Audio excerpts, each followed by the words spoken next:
कल हमने दो सूत्रों का पुनर्तन किया। एक था संसार दावा सूत्र और उखर वरदी वड्डे सूत्र। किसी को कोई प्रश्न?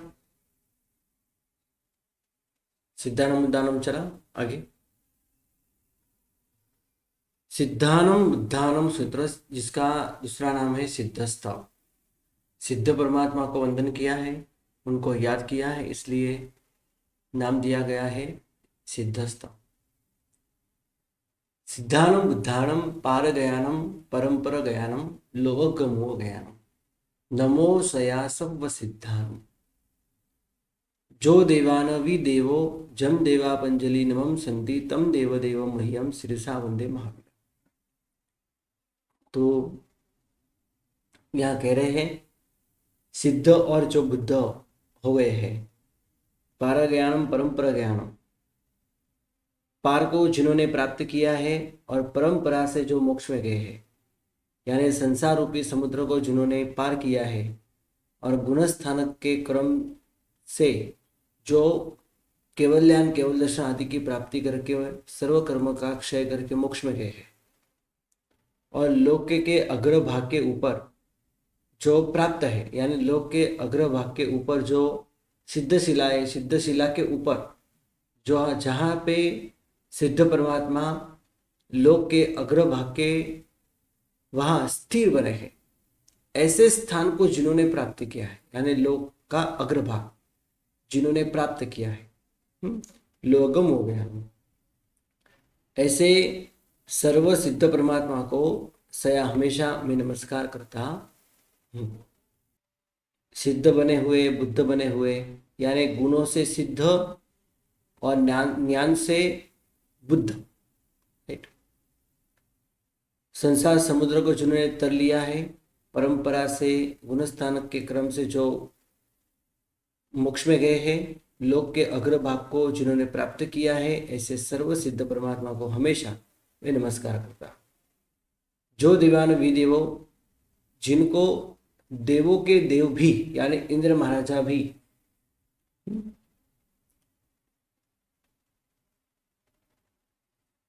और देवताओं भी दो हाथ जोड़ के पंजलि नमम संति नमस्कार करते हैं, यानी अंजलि जोड़ के जिनको नमस्कार करते हैं। तम देव देव मह्यम, वो देवों के भी देव से जो पूजित है, जो देवताओं की भी देव है, जिनको देव भी अंजलि जोड़ के नमस्कार करते हैं, देव के देव से यानी इंद्र महाराजा से जो पूजित है, शीर्षा वंदे महावीर, ऐसे महावीर प्रभु को मस्तक के करी वंदन करता हूँ। मस्तक से यानी दो हाथ जोड़ते मस्तक झुका के मैं नमस्कार। अभी यहाँ पे एक बात आप देख सकते हो, यहाँ पे सर्व सिद्ध परमात्मा को वंदन किया, तो यहाँ पे महावीर प्रभु को वंदन किया। क्यों? अभी वर्तमान काल में महावीर भगवान हमारे शासनपति थे और उन्होंने इस शासन की स्थापना की, धर्म की स्थापना, धर्म की आदि की, और बाद में वो भी मोक्ष में गए। तो अभी वर्तमान काल में वो सिद्ध परमात्मा, लेकिन हमारे बहुत उपकारी है, इसलिए अलग से उनको यहाँ पे वंदन किया। और भी तीर्थंकरों को वंदन कर रहे हैं। युक्को भी नमुकारो जिनवर वसस वद्धमानस संसार सागर अवतारे ई नर्म नारिमा। एक भी किया हुआ नमस्कार जिनेश्वर के अंदर जिनवरों में वृषभ समान ऐसे वर्धमान को, एक भी किया हुआ नमस्कार संसार रूपी सागर को, किसके? नर और नारी के, संसार रूपी सागर को तारते हैं। नरम व नारिम्बा संसार सागराओ तारे ई, नर और नारी को संसार रूपी सागर को वो तराते। एक भी किया हुआ नमस्कार। उज्जिंत सेलसी हरे रिखानानुम निसिहि आजस, यहाँ पे गलत है, निसिहि है ना। दिखानानम निसिहि आजस तम देव तम धम्म चक्रवर्तीम अर्थ नेमिम नमंसा। यहाँ पे ब्रह्मचारी, 12 ब्रह्मचारी ऐसे नेमिनाथ भगवान को भी याद करते हैं। और क्या कहते हैं, उज्जिंत पर्वत के शिखर पर, शेल यानी पर्वत, शिखर यानी शिखर, उज्जैन तो पर्वत के शिखर ऊपर दीक्षा, ज्ञान और मोक्ष जस्त जिनका हुआ है, तम ऐसे वो धर्म चक्रवर्ती अरिष्ट नेमि भगवान को भी मैं नमस्कार करता। चत्तारि अष्टादश दोयम वंदिया जिनवरा चौविसम परमट्ठ निट्ठी अट्ठा सिद्धा सिद्धि मोक्ष। इस तरह से अष्टापाद तीर्थ के ऊपर 4, 8, 10 और 2 इस क्रम से जो 24 तीर्थंकर जिनवर, 24म वंदिया, ऐसे 24 जिनेश्वर जो है उनको मैं वंदन करता हूँ, वो भी मेरे से वंदित है, यानी मैंने उनको भी वंदन किया है। वंदायले इंद्र माजा आदि के द्वारा वंदित ऐसे 24 तीर्थंकर जो अष्टापद तीर्थ के ऊपर 4, 8, 10 और 2 इस क्रम के अंदर रहे हैं। परमट्ठ रिट्ठी अट्ठा, ऐसे परम अट्ठ यानी परमार्थ से जो कृत्य बने हैं, परमट्ठ रिट्ठी अट्ठा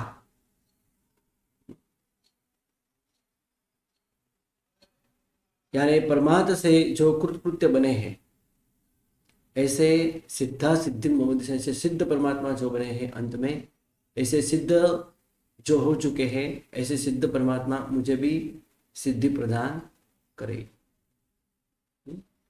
सिद्धा यानी सिद्ध जो हो चुके हैं वो, सिद्धिम यानी मुझे भी सिद्धि, मम सिद्धिम दिसंतु, मुझे भी सिद्धि अर्पण करे। चत्तारि अष्टादश द्वयम, इसके विविध अर्थ। पहले तो अष्टापद तीर्थ की हमको याद आती है, 4, 8, 10 और 2 इस क्रम के अंदर 24 तीर्थंकर विराजमान है अष्टापद तीर्थ के ऊपर। 4 मल्टीप्लाई 8 किए हैं 32, 10 मल्टीप्लाई 2 किए हैं 20, 32 और 20 52 जिनालय नंदीश्वर द्वीप के अंदर।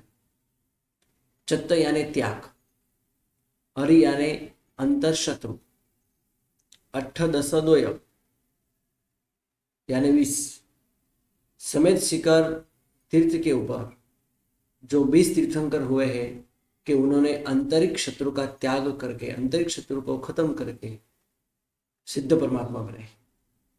ऐसे 20 तीर्थंकर समेत शिखर में से मोक्ष में गए, तो समेत शिखर तीर्थ को भी हम यहाँ याद कर सकते हैं। अभी वर्तमान काल में 20 विहरमान तीर्थंकर है, उनको भी हम याद कर सकते हैं, क्योंकि उन्होंने भी आंतरिक शत्रु का नाश करके केवल्यान केवल दर्शन की प्राप्ति की है। और उत्कृष्ट काल से भी 20 तीर्थंकर एक साथ जन्म लेते हैं। ज्यादा से ज्यादा कितने तीर्थंकर एक साथ जन्म लेते हैं? तो जन्म लेने वाले 20 तीर्थंकर होते हैं। एक साथ होते हैं तो 170, लेकिन एक साथ जन्म कितने लेते हैं? तो 20। मतांतर से 10 भी है, लेकिन हम यहाँ उसकी अभी विचारणा नहीं कर रहे। ओके, तो उत्कृष्ट थे समकाल में एक साथ 20 तीर्थंकर जन्म लेते हैं। आगे कह रहे हैं 20/4 तो 5 बनते हैं, 5 + 18 यानी 23 बनते हैं। तो 23 तीर्थंकर शत्रुंजय महातीर्थ के ऊपर आए हुए, उनको भी यहाँ पे याद किया।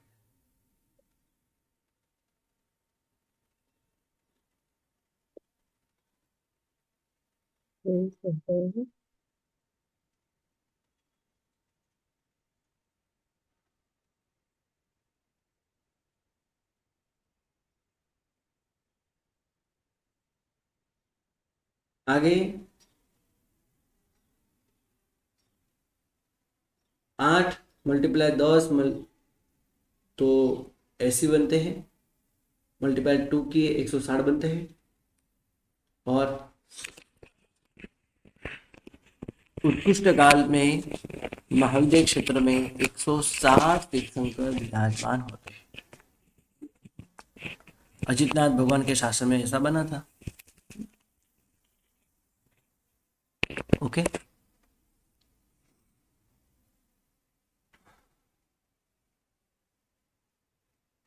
तो गुरुजी, हाँ बोलो।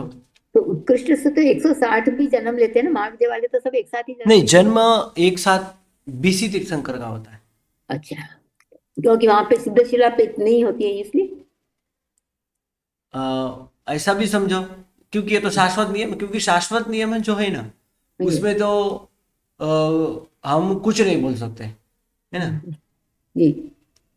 जो शाश्वत नियम है, ऐसा किसने बनाया, किसके हिसाब से हम्म, बनाया, ऐसा तो हम ही कह नहीं सकेंगे, क्योंकि ये तो शाश्वत है। हम्म। उत्कृष्ट एक साथ से बीसी तीर्थंकर मोक्ष में जन्म लेते हैं। और होते कितने हैं एक साथ, तो कोई कुमार अवस्था में होते हैं, कोई राज्य अवस्था में होते हैं, तो कोई केवली अवस्था में होते हैं, तो कोई चारित्र वेश में होते हैं लेकिन केवली नहीं, छद्मस्त अवस्था में वेश में होते हैं। तो ऐसे अलग अलग होना, जैसे अ, अजितनाथ भगवान के शासन में 160 तीर्थंकर थे महाविद्या क्षेत्र में। हम्म, तो ये सब अलग अलग अवस्था में थे। जी। तो महाविद्या में इससे ज़्यादा होते ही नहीं। हम्म। जन्म तो लेते ही नहीं एक साथ, जन्म लेने वाले तो 20 ही होते हैं। बीसी होते हैं जी। क्योंकि पांडुकवन में शिला भी उतनी ही है। हाँ वही कह रहे जी। हाँ, क्योंकि ये भी शाश्वती है, इसलिए ये भी नियम भी शाश्वती बना है। जी। इसके बाद 8 + 10 18 बनते हैं, मल्टीप्लाई 4 करते हैं तो 72 बनते हैं। 3 काल यानी भरत ऐरावत, ये दोनों क्षेत्र के 3 24 भूत, भावी और वर्तमान, 24 24 24 तीर्थंकर बनते हैं। तो ऐसे 72 तीर्थंकरों को भी हम यहाँ पे याद कर सकते हैं। 8 + 10 तो 18 18 बनते हैं, 4 से मल्टीप्लाई करेंगे तो 72 बनते हैं। तो 3 काल के भरत ऐरावत क्षेत्र के तीर्थंकर इतने बनेंगे।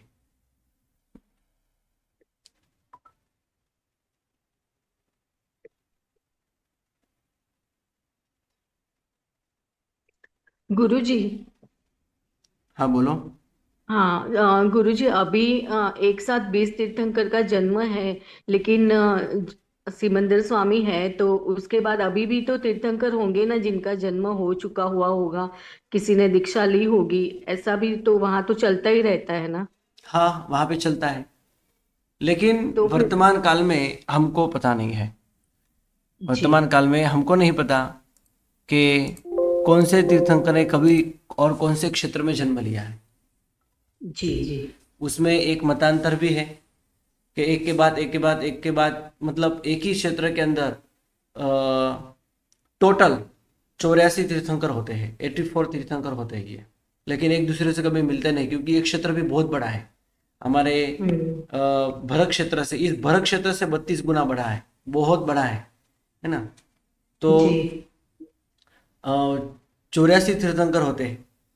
एक उसमें से एक जो है वो केवली होते हैं, बाकी सब छद्मस्त होते हैं।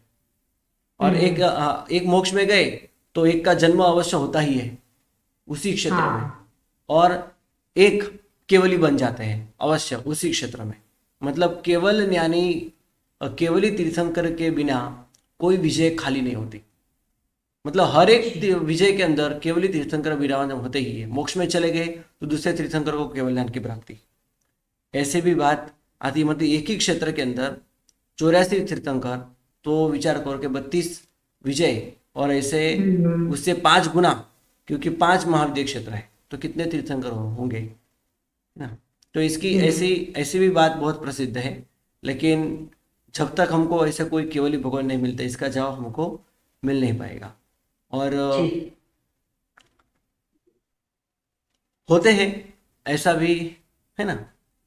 कह सकते हैं अभी भी कोई कोई 20 तीर्थंकर ने जन्म लिया हो कोई महाविद्य क्षेत्र में, लेकिन हमको नहीं पता, क्योंकि हमारे पास तो ऐसे कोई ज्ञानी महापुरुष, अवधि ज्ञानी, या फिर ऐसे कोई देव देवी का सानिध्य नहीं है जो हमको अभी जी। कहे कि ऐसे 20 तीर्थंकर का जन्म महाविद्य क्षेत्र में हुआ है, और ऐसे ऐसे उनके नाम है, ऐसा इनका स्वरूप है। ऐसे कहने वाले कोई अभी देवादेव भी इनका सानिध्य हमारे पास नहीं है ना। और जो हमको हाँ वर्तमान काल में मिला है ना, वो भी बहुत है हमारे लिए। हम हमको जो आराधना साधना आदि करनी है, हम्म, वर्तमान काल में जो जी। तीर्थंकर जो शासन हमको मिला है, वो भी हमारे लिए बहुत कुछ है।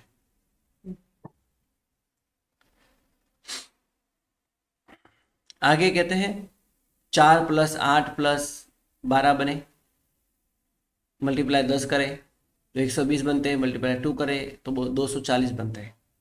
तो भरत ऐरावत क्षेत्र के 10 24 के तीर्थंकर 240 बनते हैं।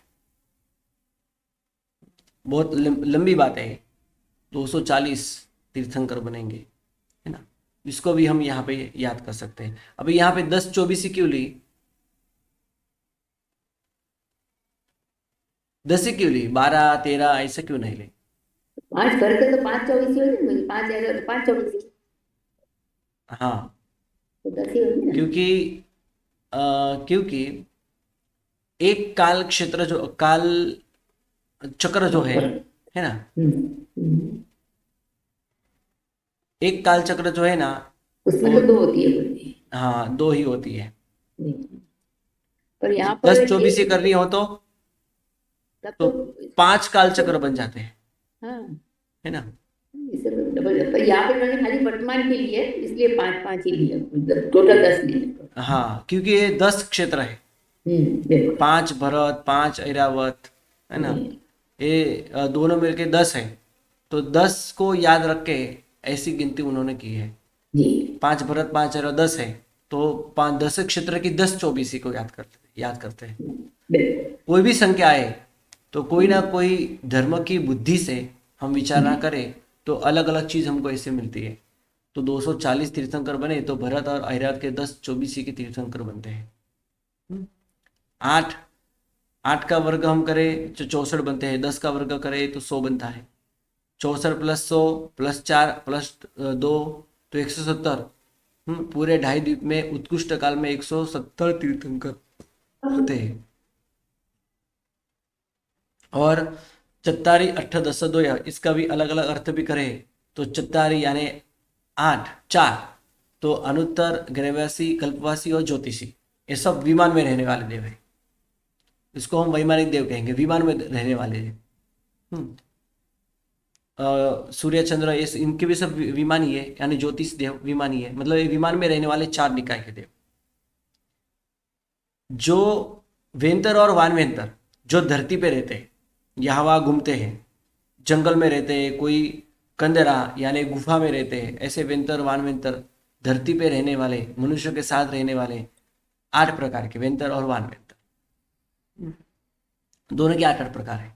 10 यानी भवनपति जो पाताल लोक में नरक के साथ नारकी जीवों के साथ रहते हैं, भवनों के अंदर रहने वाले भवनपति 10 प्रकार के हैं। और 2 अधोलोकवर्ती और तिरछालोकवर्ती, शाश्वत और अशाश्वत, ऐसे सभी को एक साथ यहाँ पे याद किया गया है।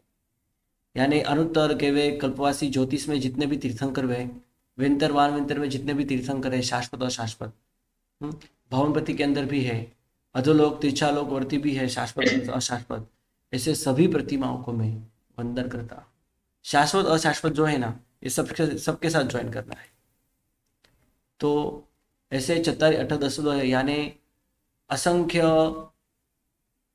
शाश्वत और शाश्वत ऐसे तीर्थंकर के प्रतिमाओं को मैं वंदन करता हूँ। 4 8 10 2 ये इसकी करामत है, अलग अलग इसके अर्थ ऐसे बनते हैं। ગુરુજી हाँ बोलो।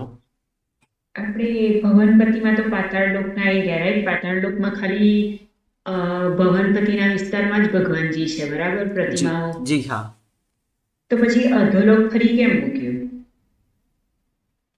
કારણ કે એથી નીચે તો પ્રતિમા છે જ નહીં हाँ, ભવનપતિ સંપૂર્ણ પાતાળ લોકમાં છે, હા પણ એ બરાબર પણ મહાવિદ્ય ક્ષેત્રની અંદર પશ્ચિમની જે ભૂમિ છે કુબડી વિજય, એમાં અંતિમ 2 વિજય જે છે, है ना, અંતિમ જે 2 વિજય 1000 યોજન ઊંડી ગયેલી છે, એટલે ત્યાંના તીર્થંકર અને ત્યાંની પ્રતિમાઓ એ બધા અધોલોકમાં ગયા એમ કહેવાય। કારણ કે ક્યાંથી છે અ, ક્યાંથી क्योंकि क्योंकि पश्चिम की जो भूमि है जम्बूद्वीप की 1000 योजन नीचे गई है। तो अंतिम दो तीर्थंकर, अंतिम दो विजय के दो तीर्थंकर आज भी वो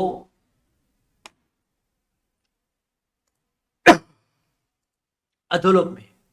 तो वहां भी शाश्वत भी है और अशाश्वत भी है, दोनों प्रकार की प्रतिमाएं हैं।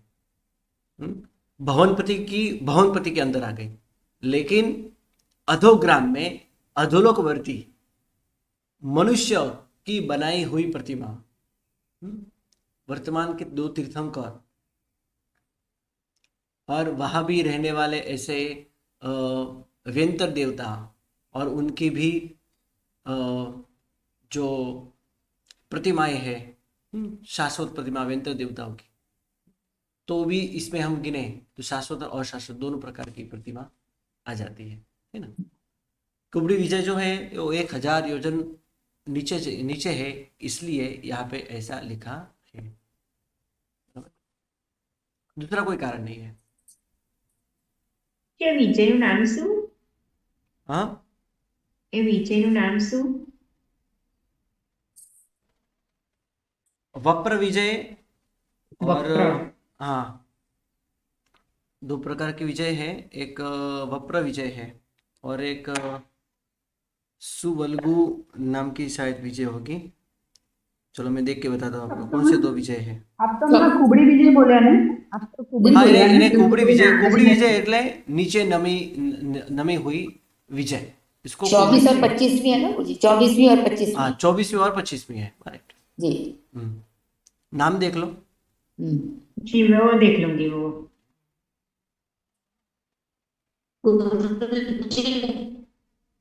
नलिनावती एक विजय है, नलिनावती। વપ્ર અને નલિનાવતી। हाँ, नहीं, वप्र सुवप्र महावप्र वप्रावती वल्गु सुवल्गु नलिनावती, नलिनावती है एक, बराबर है। और उस तरफ और दूसरी है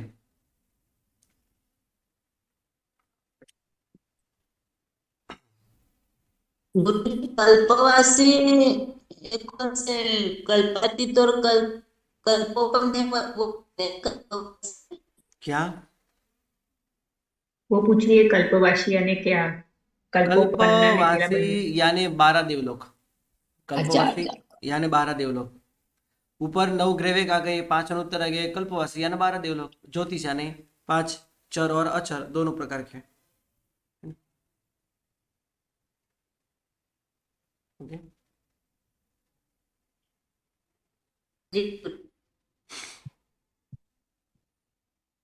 नलिनावती और गंधिलावती ये दो विजय है, राइट। લીલાવતી। एक में है बाहु स्वामी और दूसरे में है सुबाहु स्वामी। ओके, તો એવું કેવું ગુરુજી? હા, આટલું એનું એ જ ઘનવાત કે તનવાત બધું હોય અને એક બાજુની જમીન આખી 1000 યોજન નીચે જતી રહે। બની શકે એવું। આ પણ ધીરે ધીરે ગઈ છે અને એક સાથે નથી ગઈ। અને બીજી વાત કે આ તો શાશ્વત છે, એટલે આપણે તો કોઈ એમ ન કહી શકે આવું કેમ છે, પહેલેથી જ છે। અને તો તમે કદાચ એવો પ્રશ્ન થાય કે અહીંયા જ છે તો બાકી બધે છે ને બીજે ક્યાંય નથી, માત્ર અહીંયા જ એવું રહેલું છે, જી બીજે એવું ક્યાંય નથી। આપણી પણ ભૂમિ ક્યાંય સમતલ હોતી નથી, ક્યાંક વધારે નીચે નમી ગઈ હોય, આપણી પણ ભૂમિ લગભગ આવી જ હોય છે, હે ને? સમતલ અને ક્યાં મને એવું આપણને હતું જોવા ના મળે। જી, મને એવું હતું કે ઘનવાત ને તનવાત ને એ બધું એટલું સ્ટ્રોંગ હોય કે આખી ભૂમિ બરાબર એના ના પર ના ના રહે જ। ના ના, એવું એવું કઈ નથી। सर एक बार फरी बोलो ने, नलिनावती ने ગંધિલાવતી, નલિનાવતી અને ગંધિલાવતી। 24મી નલિનાવતી છે અને 32 વિચારું 24મી નલિનાવતી છે અને 25મી વપ્ર છે। વપ્ર સુવપ્ર મહાવપ્ર વપ્રાવતી, વપ્ર જ આવે છે। ઓકે, નલિનાવતી અને વપ્ર વિજય 24મી અને 25મી। ગુરુજી તો 1000 યોજન નીચે 80 કૃષિ બધું હશે? હા, બધું હશે, બધું જ। કેવી રીતે થાય એમ? આટલું બધું પેટાળમાં હોય ધરતીને તો નીચે। પણ થાય ને, કઈ વાંધો નહીં। ભૂમિ એવા પ્રકારની સારી હોય તો થઈ શકે, અને મહાવિદ્ય ક્ષેત્ર તો છે જ એટલો પ્રભાવશાળી। जी जी। व्यावच्चकरणम संतिकरणम सम्मतिट्टि समाहिकरणम कर्मिक आवश्यक। राइट। व्यावच्चकरणम, व्यावच्च करने वाले ऐसे जैन धर्म की सेवा करने वाले, संतिकरणम शांति करने वाले, सम्मत दिट्टि समाहिकरणम सम्यक दृष्टि जीवों को समाधि देने वाले, ऐसे जो सम्यक दृष्टि देव है उनके आराधना के लिए मैं कौशक करता हूँ, यानी उनको याद करने के लिए, और वो भी हमारे ऐसे वर्तमान समय में चालू क्रिया में हमको सपोर्ट करे, हमको मदद करे, हमारे ऐसी आराधना में आते हुए विघ्नों को दूर करे। इसलिए इस आराधना हेतु कर्मी कौशक घम, उनके लिए भी हम कौशक करते। बोले कौशक के अंदर भी हम तो याद तो करेंगे नवकार महामंत्र को ही, नवकार महामंत्र, क्योंकि उस समय तो हमारा सामयिक होता है, तो सामयिक के अंदर देव देवियों को इतनी प्रधानता नहीं दी गई। हम खुद 5वें गुण स्थान पे होते हैं और वो 4थे गुण स्थान पे है, लेकिन उनके पास लब्धि है, उनके पास हमारे से भी ज़्यादा अन्य गुण धर्म है, जैसे भक्ति, भगवान की पूजा, शासन के प्रति आने वाली ऐसी आफत संकट को दूर करने की शक्ति उनके अंदर है। हमारे जीवन में भी ऐसा कुछ होता है तो हम भी ऐसे सम्यक दृष्टि देव देवी की सहाय लेते हैं तो अवश्य ये विघ्न हमारे दूर होते हैं। तो इस हेतु से पूर्वाचार्यों ने क्या किया है, तो ऐसे सूत्रों को प्रधानता दी गई है और ऐसे देव देवी के स्मरण हेतु नवकार महामंत्रों को याद किया गया। कौशक के अंदर नवकार महामंत्र ही गिनते हैं।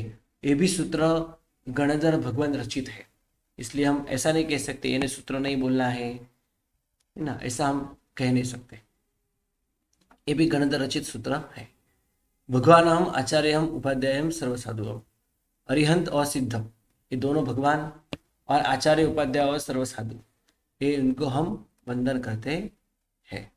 एक एक खमास्ता पूर्वक वंदन किया है, यानी ज़्यादा उपयोग आए, ज़्यादा एकाग्रता हो, इसलिए इस हेतु से ये सूत्र बनाया गया है ना। तो ये भी शाश्वती है। देवसीय परिक्रमणे ठाऊ, शाश्वत नहीं कह सकते, मतलब गणधर भगवान रचित सूत्र है। देवसीय परिक्रमणे ठाऊ सूत्र प्रतिगमन स्थापना सूत्र, ऐसे तो छोटा सूत्र है, सबको समझ में आए ऐसा। इच्छा कारेण संधि सह भगवान, आपकी इच्छा पूर्वक है गुरु भगवान, हमको आज्ञा प्रदान कीजिए। देवसीय परिक्रमणे ठाऊ, मैं देवसीय प्रतिक्रमण स्थापित करूं, यानी करूं, गुरु के परिक्रमे हमको बोलना है। इच्छम सव्वस्वी, जो भी कुछ दिवस के अंदर हमने दुष्ट चिंतन किया हो, दुष्ट शब्द का उच्चारण किया हो, दुचिट्ठिय, दुष्ट कोई चेष्टा हमने की हो, तो मिच्छामि दुक्कड़म, हम 2 हाथ जोड़ के मिच्छामि दुक्कड़म कहते हैं। ऐसे पापों से हम पीछे हटते हैं। चलो इच्छामि ठामि सूत्र हम अभी कल लेंगे। प्रणाम, नमो नमः। जितना स्वाध्याय हमको यहाँ पे हमारा हुआ है, पुस्तक के अंदर ये पढ़ लेना है, कुछ पढ़ने लायक हो, फिर समझ में ना आया हो तो आप पूछ सकते हो। गुरुजी, हाँ बोलो। क्या सामायिक में रहते तो 5वें गुण स्थानक पे रहते हैं? 5वें गुण स्थान पे तो है। कोई भी और छोटा सा भी हम पचकान करें ना तो भी 5वें गुण स्थानक पे आते हैं। हम कौशक करते हैं ना, कौशक, तो भी हम 5वें गुण स्थानक पे आते हैं। और बिना उसके तो अभी कुछ नहीं रहता गुरु। हाँ, तो काउस और ऐसा कुछ करते नहीं हो तो 4थे गुण स्थानक पे, जो भगवान के प्रति हमको श्रद्धा हो तो। जी गुरुजी, स्वाध्याय कर रहे हैं ना अभी तो 5वें पे ही है। हाँ हाँ, गुरुजी। लेकिन पचकान नहीं किया ना तो नहीं होगा। पचकान करके बैठना मतलब सब सोच समझ के उपयोग पूर्वक बैठना। मैं श्रुत सामयिक में हूँ, इसके लिए कोई पचकान दिया गया नहीं है शास्त्र में, लेकिन सोच समझ के बैठना कि मैं अभी श्रुत सामयिक में हूँ, उसे भी श्रुत सामयिक कहते हैं। मतलब श्रुत सामयिक का मतलब ही यह है कि जो भगवान ने बताया है उसमें डूब जाना, उपयोग पूर्वक वो स्वाध्याय करना, वही श्रुत सामयिक है। वाचना, पृचना, प्रवर्तना, अनुप्रेक्षा, धर्म कथा, लक्षण, स्वरूप, ये श्रुत सामयिक बताया है। उपयोग पूर्वक करने से हम ऑटोमेटिक ही 5वें गुण स्थानक पे आते हैं। और कोई 5वें ही गुण स्थानक पे हो तो 5वें गुण स्थानक में उसका लेवल बढ़ जाता है, उसकी शुद्धि विशुद्धि बढ़ जाती है, क्योंकि 5वें गुण स्थानक का भी 5वें गुण स्थानक के भी हम असंख्य प्रकार कर सकते हैं। कितने? असंख्य। हाँ, ये मैंने सभी जीवों की अपेक्षा से बात की, मतलब इसमें त्रियंज भी आ गए, मनुष्य भी आ गए, है ना। मनुष्य के हिसाब से, हाँ, मनुष्य के हिसाब से उसके अनेक भेद हो सकते हैं, उसकी एक संख्या भी है, जो हम बाद में कर्म ग्रंथ के अंदर इसकी हम बात करेंगे। ओके, તો ગુરુજી આપણે એરિયા વિયમ કરી અને શ્રુત સમાયિક કરીએ તો એમાં આપણે 5મા ગુણ સ્થાનકે પહોંચીએ. हाँ जी जी, પણ ઈર્યાવય આવી सूत्र રીતે करो ना, online- ઈર્યાવય सूत्र हाँ। बोलो અને કાઉસક કરો તો ઓટોમેટિક 5મું ગુણ સ્થાનક આવી જ જાય। હા, પણ હવે અમે લોકો તો આ ફોન પર સીધા બેસી જઈએ તો એમાં તો એરિયા વિયમ કરાય એ નહીં. જ કહું, એરિયા પછી વિયમ ઉપયોગ કરીએ. વગર ના, એ તમે બેસી શકો, બેસવામાં કોઈ વાંધો નથી, પણ અમુક વસ્તુની વિચારણા કરી લેવાની કે આ બસ આ એક જ સાધન, એ સિવાયને બીજું કોઈ નહીં, અને એનો બીજા કોઈ અન્ય ઉપયોગ નહીં, તો પણ 5મું ગુણ સ્થાન ટક્યું રહે, શ્રુત સામયિક ટક્યું રહે, કારણ કે એ પણ એક પ્રકારનો સ્વાધ્યાય જ છે। પણ ગુરુજી અમે તો વચ્ચે બીજી નોટિફિકેશન આવે ને તો એ પણ જોવા બેસી ના, જઈએ. તો એ ખોટું વચ્ચે છે, તો પછી એ કોકનો ના, ફોન આવી જાય તો એ ખોટું, પણ આન્સર કરી લઈએ. ખોટું ખોટું તો પછી ખોટું કહેવાય, શ્રુત સામયિક ના કહેવાય। હા, થોડાક સમય માટે એનું શ્રુત સામયિક થઈ ગયું, હા, 1 સેકન્ડ માટે કે 1 મિનિટ માટે પણ એ તમારે શ્રુત સામયિક ગયું તો ફરીથી શ્રુત સામયિક શો થઈ જાય, ફરીથી ઉપયોગમાં આવી જાવ તો, કારણ કે શ્રુત સામયિકનો કોઈ ટાઈમ નથી બતાડ્યો, હે ને, શ્રુત સામયિકનો કોઈ ટાઈમ બતાડ્યો નથી, પણ આપણે કહી શકીએ કે આપણી મનની ધારા વધુ ને વધુ એકદમ સ્થિર વ્યવસ્થિત રહે તો 48 મિનિટ સુધી રહે, પછી તો પ્રમાદ આવી જાય।